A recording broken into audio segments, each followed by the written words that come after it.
Hello guys, આજે આપણે જવાનું છે વોટર પાર્કમાં. તો ગાડી કાઢીને નીકળી ગયા વોટર પાર્ક બાજુ. તો ચલો કન્ટિન્યુ. ફાઇનલી આપણે નીકળી ગયા.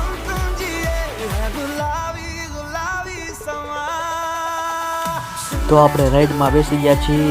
અંદરનો વ્યૂ કંઈક આવો છે.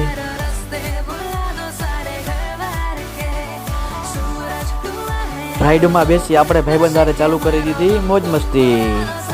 ત્યારબાદ આપણે આવી ગયા ફુવારામાં. ફુવારામાં મસ્ત ઠંડુ પાણી આવી રહ્યું છે. આ છે welcome water park and resort.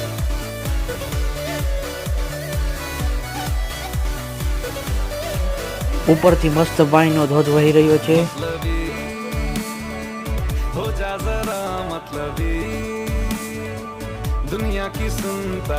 મારી દીધી પાણીમાં ડૂબકી.